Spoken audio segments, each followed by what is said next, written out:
particular match, but all the endless hours you put in to get to this spot. This putt for Rachel going up the hill. Hard to judge the speed with this tier. And she judged it well. Not to be mission accomplished. The Stanford Cardinal are national champions.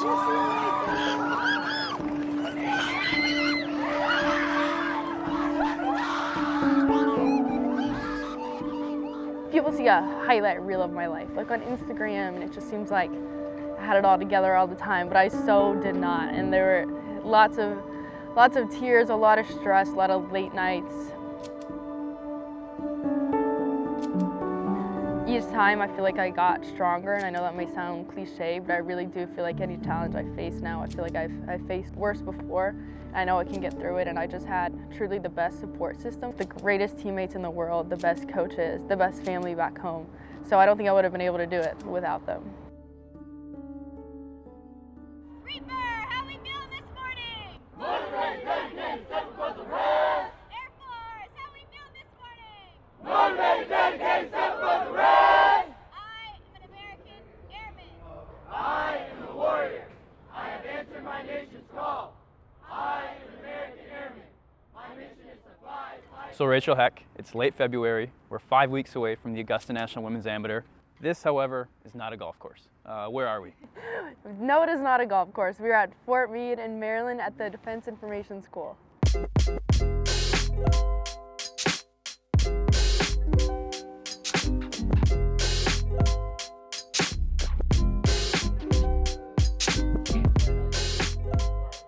I am in my 10-week training to be a public affairs officer. When I commissioned as a second lieutenant in June, my role is a public affairs officer, and here I'm actually learning how to do that successfully. Good afternoon, everyone. Here's our plan in the first 24 hours. So here's kind of the flow of communication.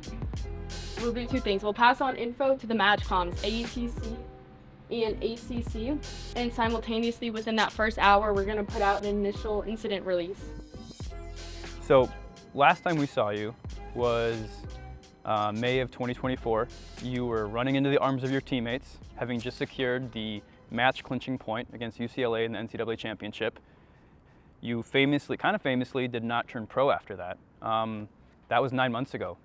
Tell me, catch us up. What's your life been like since then? Right, oh my God, I can't believe that's already been 9 months ago. So I spent a lot of the summer in New York for our analyst training, which was so awesome. It's a whole new career field for me. I didn't study finance at all. I didn't have any background in it. So it's like drinking from a water hose in the best way. Met some awesome people there, and now I work downtown San Francisco at KKR, which I really love. I like San Francisco. I have a lot of friends there. I get to see my Stanford girls a lot because it's so close. And then I have this side of my life where I'm in the Air Force Reserves, and I haven't done a lot for that so far. I was going to go to this course, then after that I'll go to my base, which will be Los Angeles Air Force Base. But being in the reserves is awesome because it kind of gives you the best of both worlds. I get to pursue what I love and what I want to do. I love my new job. I can still pursue golf and play things like the Augusta National Women's Amateur and still have this part of my life. Everything was set about being a pro golfer. Like that was your plan the entire time. What kind of sacrifices did you make? Growing up, completely set on being a professional golfer. It's what I said I was going to be, and there was no doubt about it. And I made a lot of sacrifices for that. My life definitely didn't look like a normal middle school, high school, even younger than that. I missed out on sleepovers, summer camps. Like I was always practicing and competing every single day, and my dad really instilled in me that like there are 24 hours in a day. How are we going to make all of them count? So it was difficult, but then I really bought into that vision, and I decided I was gonna just go all out on golf. She won at a furious pace. Rachel was a 5-time AJGA Rolex All-American and a 4-time individual state champion.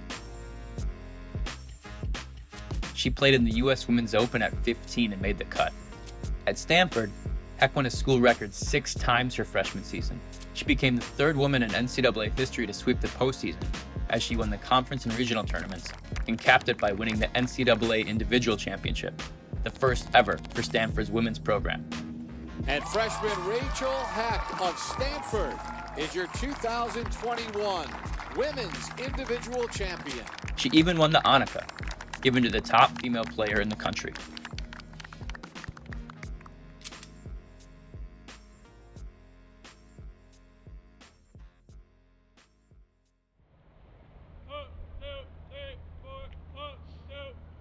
The ROTC, where did that come into play? When did you decide you wanted to join that at Stanford, and how did that all work?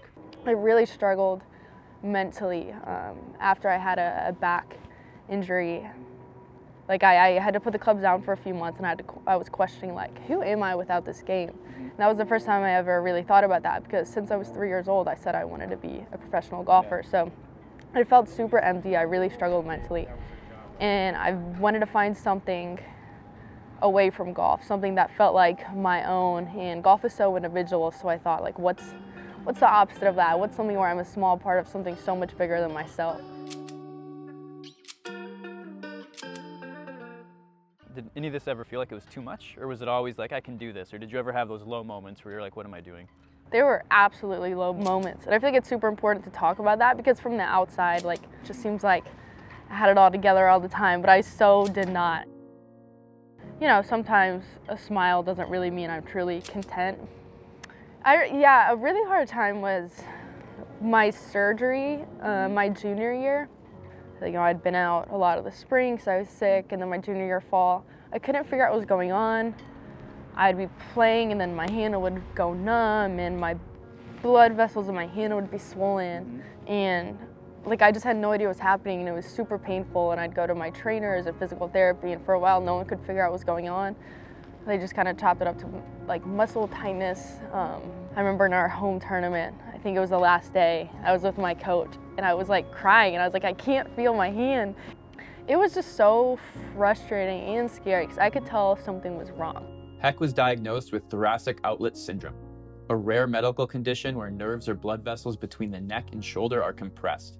It leads to pain in the neck, shoulder, arm, and hand. Physical therapy didn't help. In March 2023, she had surgery to remove her first rib.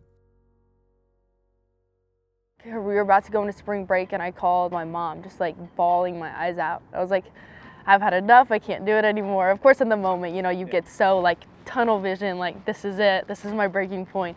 But I had a really, really hard time, and I ended up booking a flight home for spring break, had a reset. But I feel like it's so important in those moments. But then a few days later, you went to the Augusta National Women's Amateur, right? I did. Yes. That was one of the best weeks of my life, and I didn't even touch a club. I was lucky I was already home. Like, that was after I had that mental break. Flew home, and since I was so close, I live in Tennessee, I was like, well, I might as well go and support Rose for her last annual run. And then I just had the absolute best time following her, seeing her win.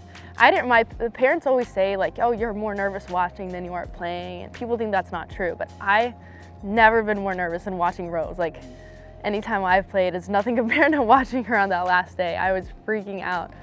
But being able to see her win and then stay with her the next day and talk to Tiger and Rory and Max and all those guys, like, it was definitely the pick-me-up I needed. I wanted to be playing really bad, and that contributed to like having, you know, being so mentally miserable before, is that I wanted to be out there. It was hard to miss Anwa, but just being out there, being around the people I loved, I realized, like, I don't need to have a golf club in my hand to be happy. Growing up, I did make a lot of sacrifices for golf, and there were always other things I wanted to do that I couldn't because of golf. And then having that time in college where I was forced to step away from the game for a little bit, I realized that like I actually could pursue those things. In the spring of her senior season, a week before the Augusta National Women's Amateur, she penned a first-person essay published on No Laying Up, explaining why she decided not to turn pro. The main takeaway? Her time away from golf allowed her to fall in love with life again. After a couple years of painful deliberation, I've come to realize that I do not want to play professional golf. I do not want a life on the road and in the public eye. I no longer dream of US Open trophies and the Hall of Fame. And I realize now that these dreams were never what my dad intended when he first put a club in my hand. He pushed me when I was young so that I could find myself in the position I am right now, stepping into the future equipped with the skills to tackle any challenge and the courage to pave my own path. How did that feel to get that weight off your shoulders and kind of have that announcement out there? It was such a big weight to get off my shoulders. I think I'd ultimately decided that fall of my senior year, then kind of sat on it for a while to make sure that was really what I wanted. And meanwhile, everyone was asking me, what are your plans after college? Everyone just assumed I was going to turn pro, so it felt super important to me to write that piece in my own words because I wanted to tell my story. I wanted to share why I wasn't turning pro, but I didn't know how people would react to that, what their opinions on it would be, but everyone was just so awesome. I had parents coming up to me, thanking me for writing it, like I showed this to my kid. I don't know, I love that I can highlight for other people that golf is such a wonderful stepping stone into so many things in life.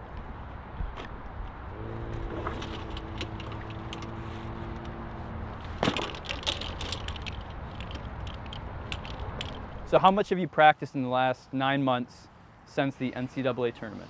I can count on one hand how Really? many times I've practiced What about played? since then. Played? I can count on one finger how many times I've played. And that was what? That was the weekend before I came here. Well, I played a couple corporate scrambles, actually. Okay. I played one corporate scramble. We shot 55 and won. Okay. Big Pretty good. accomplishment. And then I played 9 holes once, and I played at Spyglass the week before I came here.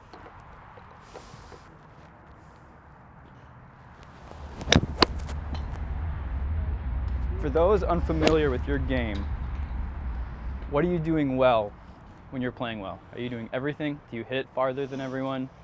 Are you not free putting? What are you doing? I feel like when I'm playing well, there's just nothing going on in my mind. I look at the pin or look at my target, and there's just no doubt in my mind that I'm going to hit it there.